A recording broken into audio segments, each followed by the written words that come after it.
Assalamualaikum warahmatullahi wabarakatuh. Halo sobat, selamat datang di channel Lang Samudra New. Apa kabar sobatku semua dimanapun Anda berada? Tak lupa dari kota Makkah ini saya doakan semoga sobatku semua tetap diberikan kesehatan, keselamatan, panjang umur dan dilimpahkan rezekinya. Amin amin Allahumma amin. Baik, di kesempatan pagi yang sangat cerah ini saya ingin berbagi kisah perihal seputar kehidupan TKI yang ada di kota Makkah ini sobat. Dan seperti apa suasananya atau seperti apa kisahnya, simak terus video saya ini sampai selesai. Tapi sebelumnya jangan lupa like, subscribe, komen, dan share. Dan tekan tanda lonceng sebagai tanda notifikasi untuk video-video saya selanjutnya. Selamat menyaksikan.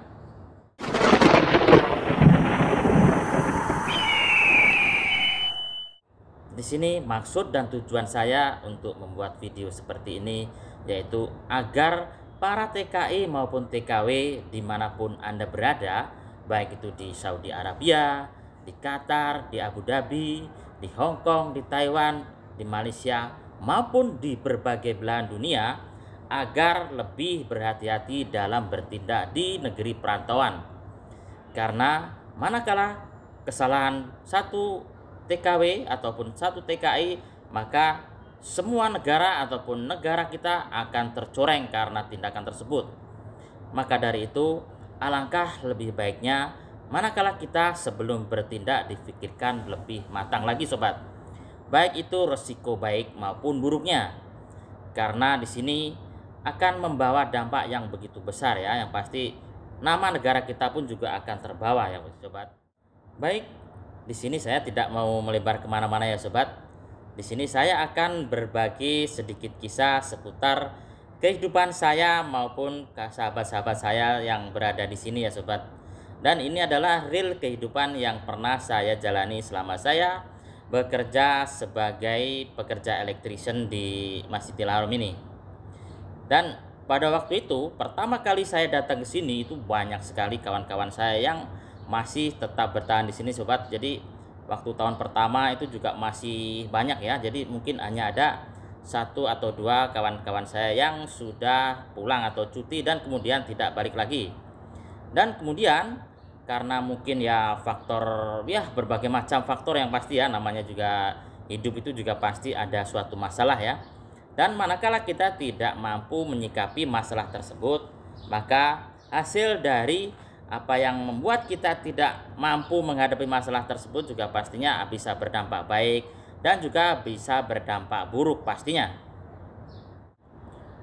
Manakala seorang TKI maupun TKW yang berasal dari suatu syarikat ya sobat, dan kemudian dia mengambil cuti, baik itu cuti 1, 2 ataupun 3 bulan, dan kemudian dalam masa tersebut yang bersangkutan tidak kembali ke negaranya yang berasal tersebut bekerja, maka pihak perusahaan dalam jangka waktu bulan pertama dia masih bisa untuk memperpanjang masa cuti dengan membayar ke jawazat setempat ya sobat, atau ke imigrasi tempat negara tersebut.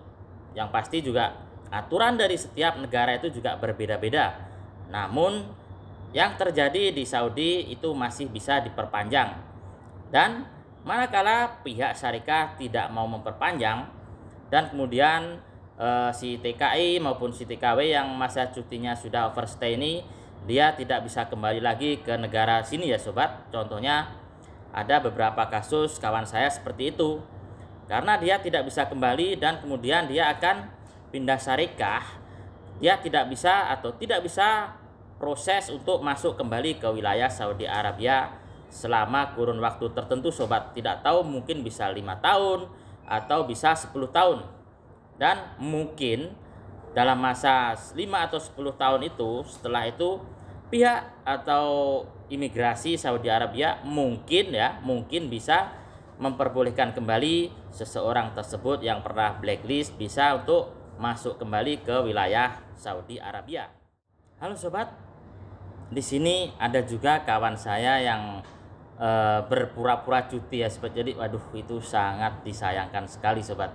Jadi kawan saya ini mengajukan cuti ke maktab ya atau ke perusahaan. Kemudian Setelah dia mengajukan cuti dari pihak maktab, dia kemudian didaftarkan ke pihak imigrasi Saudi Arabia. Dan selang beberapa waktu, pihak dari imigrasi Saudi Arabia memberikan tasriah untuk diberikan kepada yang bersangkutan untuk keluar dari wilayah Saudi. Dan setelah tasriah tersebut keluar, kemudian tasriah tersebut ditunjukkan ke pihak maktab. Yang pasti kalau kita sudah menunjukkan surat tasriah tersebut, maka pihak maktab akan otomatis memberikan uang tiket. Tapi sayangnya sobat, sama kawan saya ini uang tiket tersebut tidak dipergunakan sebagaimana mestinya.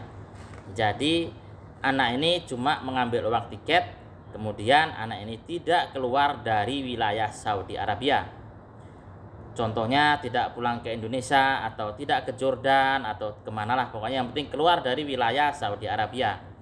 Dan contoh kasus yang seperti ini, maka TKI ini akan terkena dua kasus yang sobat. Yang pasti dia akan bermasalah dengan pihak jawasat, dan yang kedua juga bermasalah dengan pihak maktab atau syarikah di mana dia tempat bernaung tersebut. Dan cara untuk mengatasinya, hal ini juga sangat-sangat susah ya sobat. Ini contohnya kawan saya itu sudah menyerahkan diri 4 kali sobat. Bayangin itu 4 kali dia tuh menyerahkan diri kepada polisi untuk dipulangkan lewat tarhil. Tapi setelah dicek ikomahnya tersebut, maka anak ini bermasalahnya seperti itu. Setelah anak ini ditangkap 4 kali sobat, kemudian dicek ikomahnya seperti itu, dia dilepaskan lagi sampai berulang-ulang. Dan sampai sekarang anak ini terlantar di sini sobat. Tapi ya mungkin karena beda nasib, beda orang juga beda nasib mungkin ya sobat. Ada kawan saya satu lagi yang seperti itu kasusnya ya, cuti kemudian uang tiket diambil dan dia tidak keluar dari wilayah Saudi dengan membayar membuka sejenis tasreh tersebut, tasreh yang keluar dari Saudi yang sudah kadaluarsa tersebut, dengan membayar kalau nggak salah itu 2.000, maka tasreh tersebut bisa dibuka kembali sobat. Dan yang pasti dia juga harus meminta maaf ke syarikah, baru TKI yang ini bisa pulang ke wilayah negaranya atau bisa pulang ke Indonesia sobat. Ada juga untuk menyiasati di sini juga sebenarnya kurang bagus juga ya. Ada juga untuk mengeluarkan uang tiket. Jadi ada juga kawan saya yang menggunakan cuti kemudian dengan tasreh izin keluar dari wilayah Saudi tersebut, dia pergi ke Jordania dan di sana juga tidak terlalu mahal biayanya ya sobat. Jadi mungkin dengan biaya 1.500 insya Allah itu sudah PP berikut taksi, bus, maupun selama kehidupan di wilayah Jordan mungkin kurang lebih sekitar 7 hari.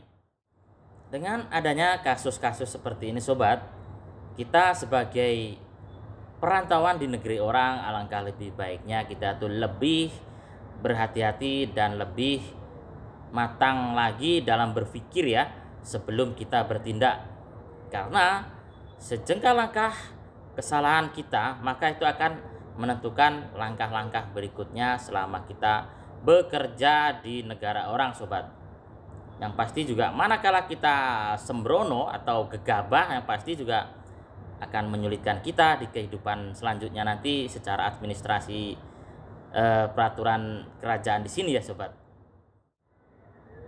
Halo sobat, mungkin cukup sekian dulu vlog ini saya buat, dan semoga vlog saya ini bisa menghibur atau bisa menambah wawasan buat saudaraku semua dimanapun Anda berada. Tak lupa dari kota Mekah ini saya doakan semoga sobatku semua untuk segera bisa berkunjung ke Baitullah ini. Amin amin Allahumma amin. Sekian dulu, wabillahi taufik wal hidayah. Wassalamualaikum warahmatullahi wabarakatuh.